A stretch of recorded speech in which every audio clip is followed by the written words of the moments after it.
sad news of Arthur's untimely demise falls late upon the ears of Robbie, he who lacks of marbles. The fair Sarah inquires of his sadness. Robbie, why lookest thou so sad at heart? Alas, poor Arthur. I knew him, Sarah, a fellow of infinite kindness and most excellent horticulture. Where be his Brussels sprouts now? His manly team that by virtue of his guidance were most victorious at the sport of football. His flowering Wallyford. We shall not look upon his like again, for he kneweth much misery, trouble and great sorrow, yet didst always smile, keeping both his nose and the marketplace clean. I shall, methinks, lay a garland of flowers at the place where he did shuffle off this mortal coil, and expunge all trace of slander on his shed, where he is much wronged and written up a thief. What befell poor Arthur was most cruel fate. But whilst thou tarry, perchance of a date? And lo, in secrecy and with much front, the strumpet Cindy doth entertain the dastardly David in her marital abode, where David hath perchance his bottle lost. Oh, Cindy, 'tis folly to continue thus. Love, my affections do not that way tend. Methinks I am a rogue incapable of such emotion. I am a most selfish knave. Let us here and now smite it upon the head. For I have known and had knowledge of many a fair maid and lusty wench, yet all are fled, and I shall ever a bachelor be.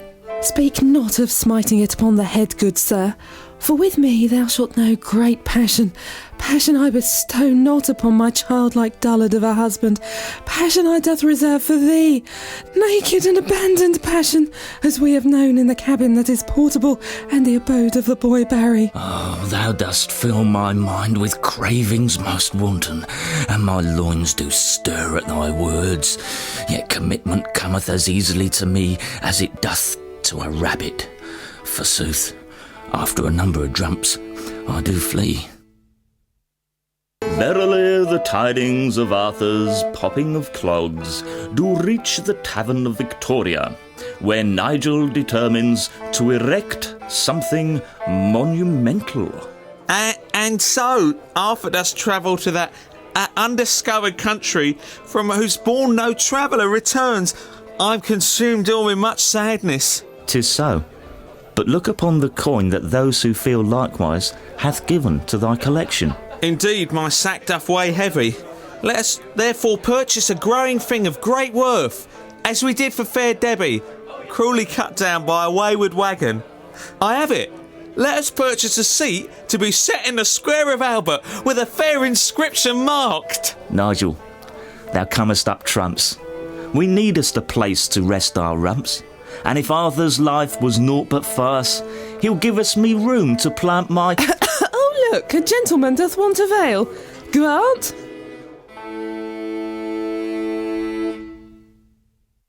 Verily much confusion doth reign in the mind of Ricky, surprised and ill-informed about the plans of Bianca to toil of a holiday. Fair Bianca, what meanest thou by trading at the market on the holiday of the bank? Good Ricky, needs must. Look how throngs do swarm the marketplace. They seek to part with much coin.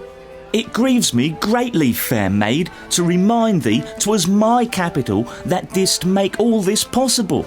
And now thou turnest thy back on me, thy benefactor. Verily, I did desire to make merry with thee at a resort of the sea's side today. And I, sir, desire to trade and fill my coffers greatly. As for thy money, here, I pay thee back, and it doth please me much. But I must fly, for the trader Lionel hath a load for me. Is this the creature I do plot to wed? Methinks I might be off mine head.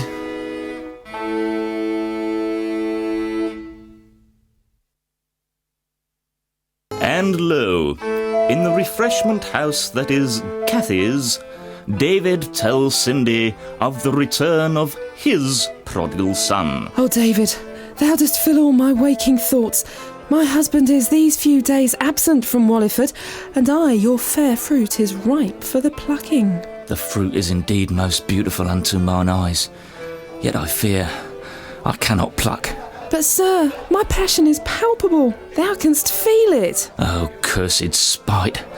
Now is the spring of my discontent made most miserable by my son of North. He does these days rest with me and taketh me away from our passion planned. I, for now, cannot be bold. My passion is thus put on hold.